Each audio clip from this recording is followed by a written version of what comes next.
Hi there, and welcome back to the HQ. Today, we are going to be reacting to the French Revolution Oversimplified, Part 1. Oversimplified does a lot of good work whenever it comes to taking big information sinks, like geopolitical affairs, and condensing them all into little bite-sized videos, just like this. And normally, we watch stuff of his about wars, like World War I, or World War II, or the Cold War, which is technically not a war, but also is a war. It's a whole quagmire. But today, we're going to be watching something a bit more domestic, that being the French Revolution. The first part, at least. I don't know much about French history, but I do know that they have a habit of overthrowing their own government when things aren't going their way. Wish I could say the same about where I live. But let's just jump right in and see how the French Revolution played out, and see if it played out any better or worse than the American Revolution did. This video was made possible by NordVPN. Get protected by clicking the link below and get an amazing 75% off. That's only $2.99 per month with an additional month free for a limited time. Might be a good idea to invest in a VPN right about now. But, be sure to research your VPNs. Because some VPNs are better, some VPNs are worse. You want to make sure to have a VPN that's very protective of your private information. And there's a few I can think of off the top of my head, but I can't think of them right now. So, I don't know. Just do your research. Also, new French Revolution merch available now in the store, including King Louis and Marie Antoinette character pins, complete with detachable heads, just like the real thing. Oh. That's valid. So I said to the Marquis de la Fufayette, "What do you think I am? Some dirty peasant? I've never worked a day in my life." God, you couldn't hate aristocrats any less. Sure is pretty. Sure is. Wouldn't want to be Prince Louis, though. That's going to be a lot of responsibility when he becomes king, especially since France is in financial ruin. Quite. Thank you one and all for attending the royal marriage of my grandson, the future king of France, to the Archduchess of Austria. Now for the very awkward yet historically accurate part of the ceremony, where we all watch them get into bed together.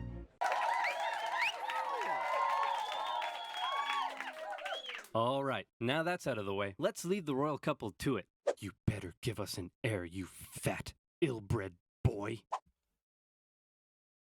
Why was that tradition? Why is it just tradition, like, genuinely? Somebody tell me down in the comments below, like, if you know, why is it tradition for them to watch the betrothed crawl into bed together? Because that seems weird. That seems incredibly weird. Like, is it not weird to anybody else if they do that? Okay. Nighty-night. Jesus. It's gonna be a lot of responsibility. France is in financial ruin. You fat, ill-bred boy. Oh no, it's getting to him. That's gonna be a lot of responsibility. France is in financial ruin. Oh. Oh no.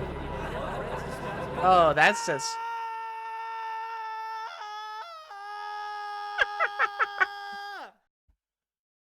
Oh, great. He's a freaking weirdo. Of course he is. I mean, it's Louis the 16th. The most prosperous, cultured, and beautiful nation in the world, as it had been for centuries. Jesus. Exquisite social culture, with the king and the upper classes throwing crazy parties every night, enjoying high living and fine dining. Who cares that they were only able to do so? That frog got the fishnets on the fish legs. Goodness. Paint me like one of your French frogs. Off the backs of the hard-working, starving poor. What are they gonna do? Revolt? They're only 80% of the population. No. Life in France is great. What's that, France? They do got the numbers. They could totally revolt. I got a feeling that's gonna happen because of the name of this video. You want to go to war with Britain and increase your power? Go for it, little buddy. You do you. And now you're in severe financial debt. Rip the 7 Years' War. Should we stop partying? Heck no. Party harder. That's okay. The peasantry will pick up the slack. They were created I'm by sure God to they do will. all the work, and you were created to reap all the benefits and party hard. That's just how society works, and we've all just accepted it for centuries. Okay, and what was party that hard. system? That's just how society works. The and we social all just accept- hierarchy. The first estate, the clergy. So first estate's the church. The second estate is the nobility. And the third estate is pretty much everyone else. Accepted it for centuries. Why? Why what? Why do the nobility get to be all rich and stuff? Just because they were born into it? And the rest of us schmucks just have to accept that? So fun fact about these paintings, because no doubt you've seen these paintings up here before, like these in various memes of in the days of old. If I recall, these are all like self-portraits of the guy who painted them. And he just painted himself, just hitting sick-ass poses like this for really no reason. And like, I might just be spouting misinformation. I don't know. I just read this online once, like 10 years ago. So, but according to what I remember from what I've read, these are all just self-portraits of this guy just like hitting sick poses and just like styling on people in his own artwork. And I think that is the funniest thing in the world. Hell, why do we even need a king? Who decided that? It all just seems very unfair and unequal, and I, for one, am starting to question it. Wow. You gonna drink your drink, buddy? And so began the Age of Enlightenment. Great philosophical thinkers across France and beyond began to question whether this beautiful nation was really all that beautiful after all. Hey, Prince Louis, that's bad perfectly news. valid to Your think. grandpa died of smallpox this morning, which means Oh. good news, you're now the king. So just to sum up, France is in severe financial debt, and the angry populace are beginning to question how necessary you are. But hey, I believe in you, champ. You got this. Maybe. Well, shit. Oh no! Prince Louis Capet became King Louis XVI in May 1774. He was a notoriously weak man, and he knew it. He barely had the wisdom to rule a nation, never mind one in crisis, and he was easily manipulated by those around him. Because that's what you really want in power. Someone who is socially and mentally inept and easily manipulated by the people around him. Is anybody else getting a really strong sensation of deja vu right now?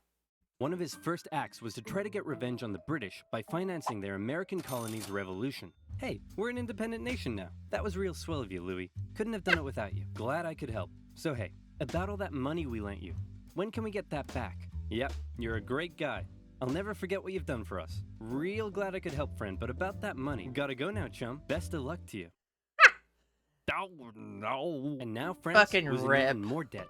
France is poor, suffering under the strain of economic ruin, watched as the nobility continued to live as though nothing was wrong. In particular, they grew increasingly disdainful of the Queen, Marie Antoinette, as she continued to spend all of France's money on her own luxurious lifestyle and fashion, while the...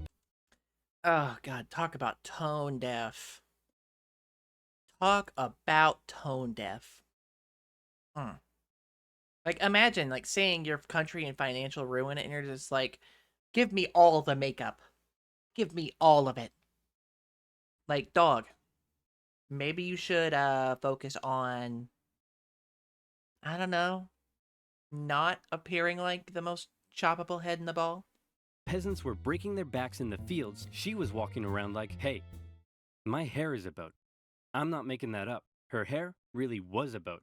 And her lavish spending earned her the nickname Madame Deficit. And speaking of the Queen, there was also a long-standing scandal around the fact that the king took a very long time to boink her, and the working classes of Paris began ridiculing the royal couple with lewd pamphlets depicting the Queen as a court thought, and the king as a wuss, unable to fulfill his marital duty. Respect for the monarchy was at an all-time low, as France's finances were spiraling out of control, and the king and his aides really only had one solution to the crisis.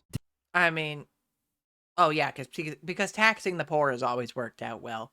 But yeah, I mean, making fun of royalty is just kind of an age-old tradition at this point. Because, I mean, we saw the internet when Queen Elizabeth II died.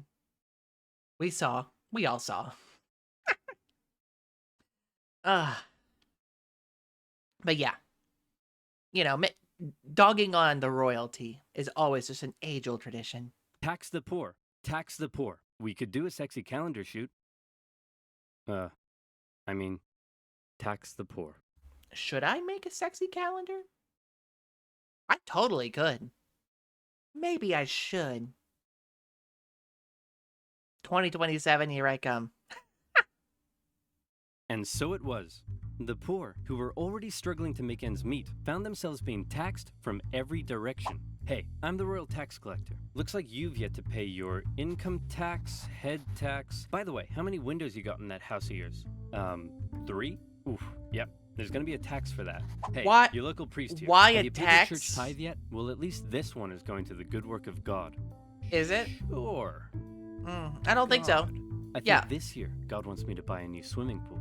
Hey, private tax collector here. Oh, and I brought some goons with me. Just a few quick questions. How much salt did you buy this year? About 7 kilos, I think? Yep. Okay, there's gonna be a tax for that. A what's that salt over there? tax? And that's extra salt I held over from last year, so I wouldn't have to buy as much this year. Oh, yeah, there's a tax for that. What? And what are you doing with all this salt? Well, obviously cooking. On the table. Yep. And preserving fish and meat. Oh no. Yep. And there's a tax for that.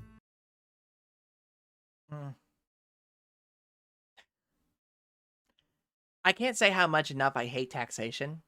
Like, I know it makes like I know it keeps our country functioning, and like it's better than the alternative. If like frankly, it's like I would rather be taxed than to like deal with like tariffs and shit like that, because at least one works, the other one creates an incredibly unstable whole economy. But Jesus Christ, there's such thing as too much taxes. Hey, how old is he? He's 9. And so he's purchased his required amount of salt for this year, right? What? No, he's 9. Uh-oh. Sorry, little Timmy. Looks like I'm gonna have to tax you for that.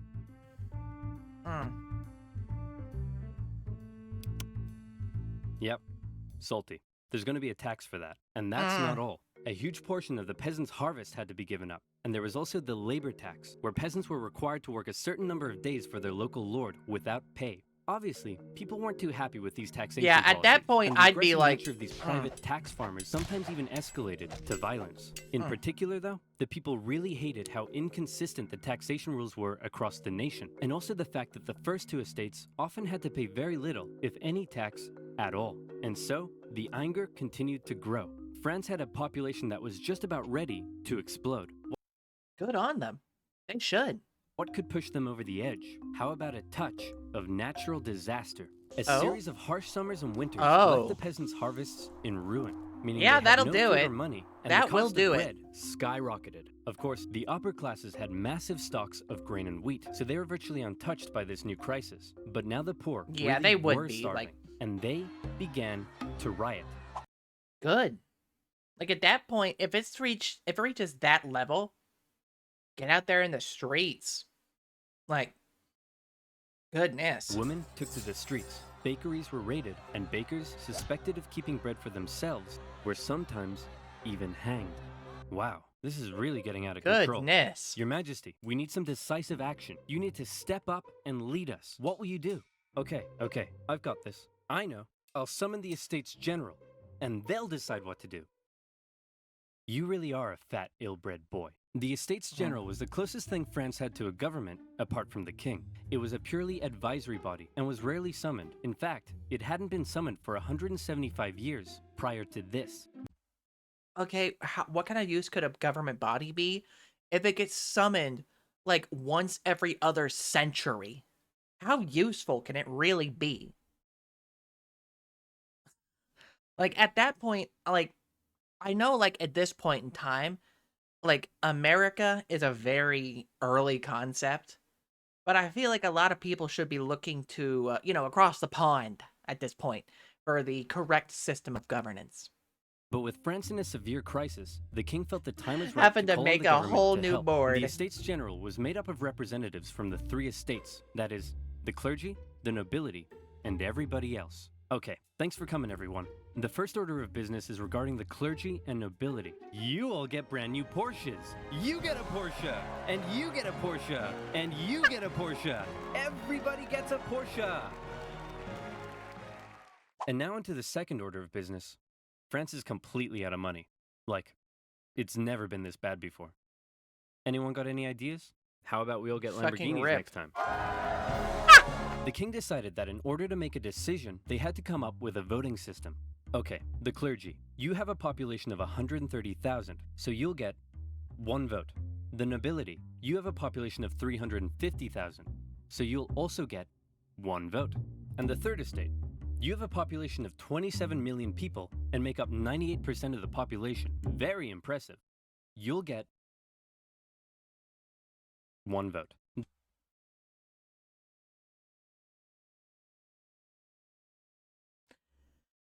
I can see how this goes very wrong very quickly. The third estate were obviously pretty unhappy with this system because they kept on finding that this would happen. Oh, yeah, I can definitely see. Estate. All in favor? All opposed? 2-1. Taxes will be raised on the third estate. We propose a motion that says the first 2 estates are a bunch of poo-poo heads. All in favor? All opposed? 2-1. It's official. We are not poo-poo heads. The third estate realized that any attempt at reform would be outvoted by the 2 upper estates, and they thought that was kind of lame. You know, if they're just all there, why doesn't the third estate, you know, just get some pointy things, get some boomy things, and just, you know, kind of just take care of things right there?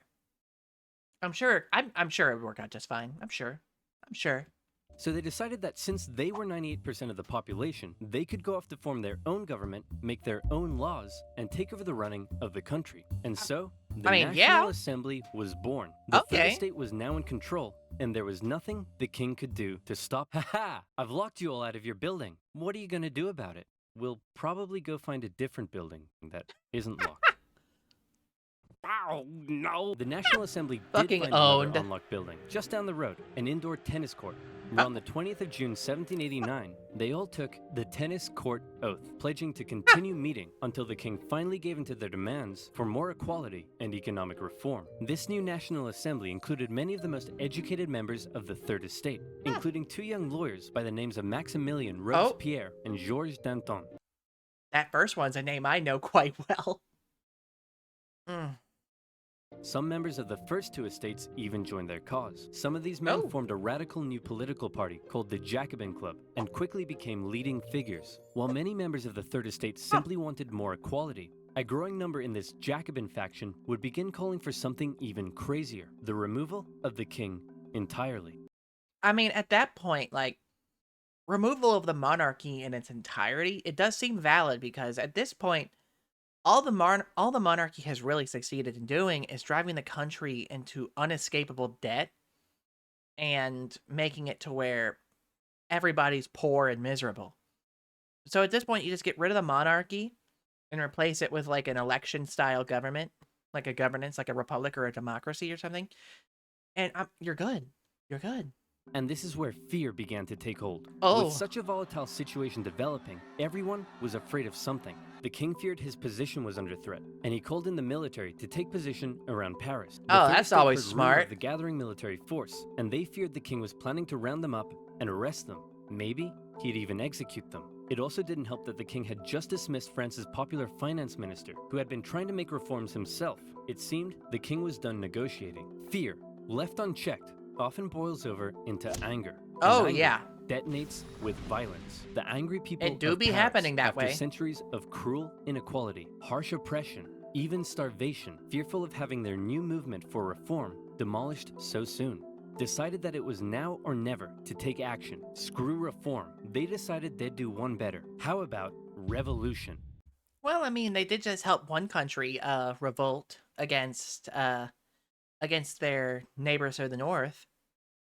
So why not do it themselves? You know, it worked out for them. Maybe it'll work out for them too. The people of Paris, believing the French military was preparing to attack, decided they should arm themselves. The National Assembly announced the creation of a bourgeois militia, the National Guard, and immediately, many troops from the French military defected over to the revolutionary side. In the early hours of July 14th... Because, I mean, frankly, the French military is probably made up by a good number of people from the Third Estate. Because there's no way that nobles or clergymen are going to put themselves into a soldier's uniform and go fight and die on the front lines. So it's likely a lot of Third Estaters that are in the royal military.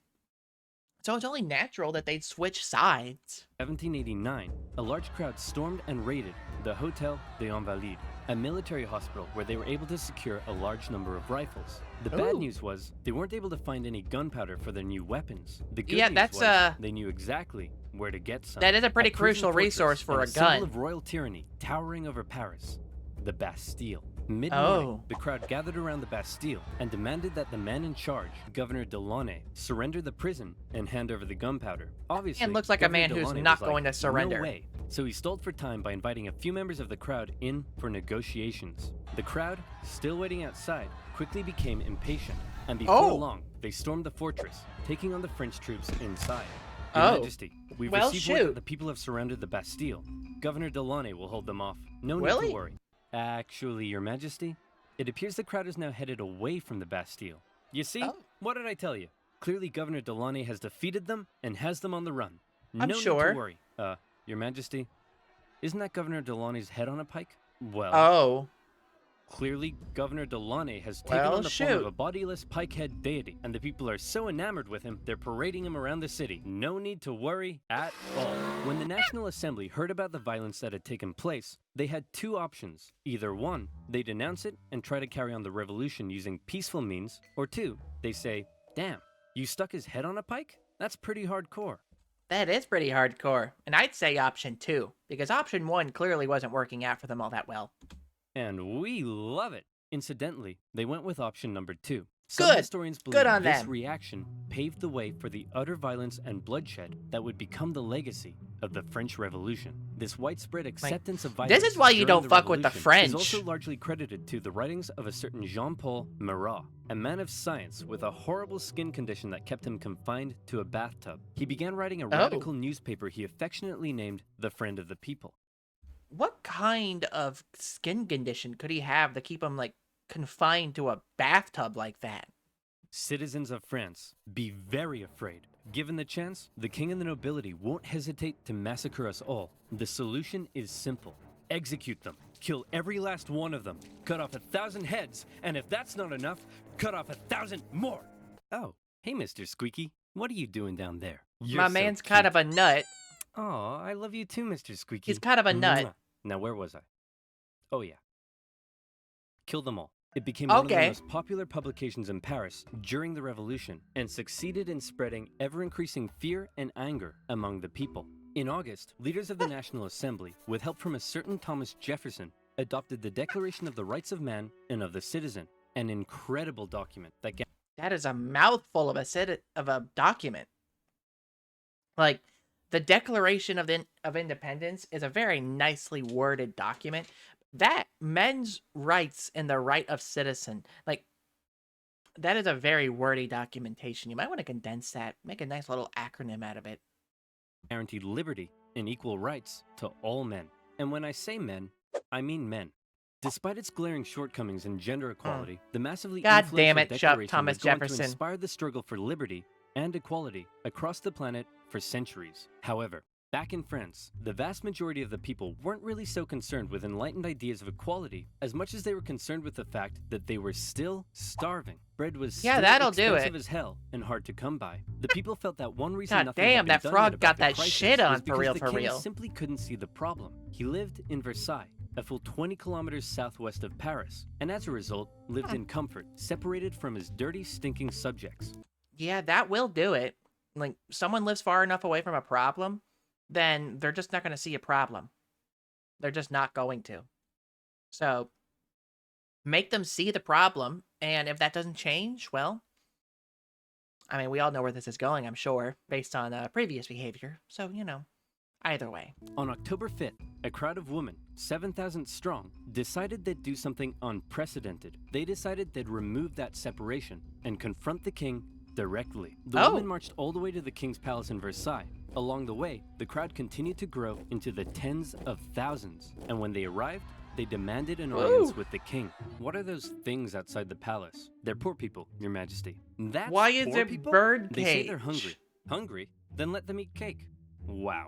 See, this is the exact BS that led to this whole mess in the first place. You're so out of touch. They're writhing around in the filth, breaking their back to barely scrape by, and they come to you demanding That's a line I know. ability to Let feed them themselves, eat cake. And you think a slice of cake will sort them out? Well, then let them eat Taco Bell Crunchwrap Supreme. I gotta be in bed in like an hour, and I kind of want some Taco Bell now. I'll wait till tomorrow. Wow. They're not that desperate. Members of the crowd actually managed to break into the palace with the intention of killing the queen, who narrowly escaped through a secret passage in her bedroom. The enraged mob killed several members of the royal guard and raised their heads on pikes, which, if you haven't noticed yet, is something they were quite fond of doing. Yeah, I'm starting to notice a trend. I'm starting to notice a trend. The crowd. He agreed to accept his new position, sharing power with the revolutionary government, and to return to Paris with the crowd, removing the separation between king and subject. Good on them. King Louis had a problem with people constantly raiding his palace. But one thing he didn't have a problem with was people raiding his computer, because he used NordVPN.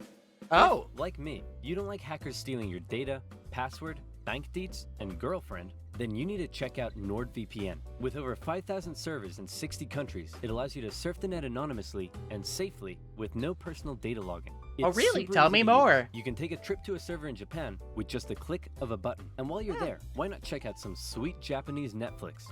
Or maybe you want to watch a certain oversimplified video that for some reason has been blocked in your country. Well, with NordVPN, you can. NordVPN gives you access to super fast servers and much more. And if you're not happy with it, it comes with a 30-day money-back guarantee. Get NordVPN now by clicking the link below, nordvpn.com/oversimplified, and get an amazing 75% off. That's only $2.99 per month with an additional month free for a limited time. Now, is that $2.99 a month? Or is it like, oh, $2.99 a month, but you paid for 12 months up front? Either way, I'm sure this code isn't valid anymore, but we still respect creators enough to watch their ad segments in full. And you'll also be helping to support my channel. So again, that's nordvpn.com/oversimplified. Well, that was the French Revolution Part 1. Things seem to be going well for them for now. A little more ravenous and bloodthirsty than the American Revolution, as far as I know. But, you know, they seem to be getting the job done either way. What do you think about the French Revolution thus far? What do you think about such figures as Marie Antoinette and her various weird hairs? Let me know down in the comments below. And of course, do not forget to hit like on the video and subscribe to the channel. And don't forget to ding that bell as well, because it helps me out in the algorithm and it lets me know when I upload. And as always, I will see you next time at the HQ. Bye-bye.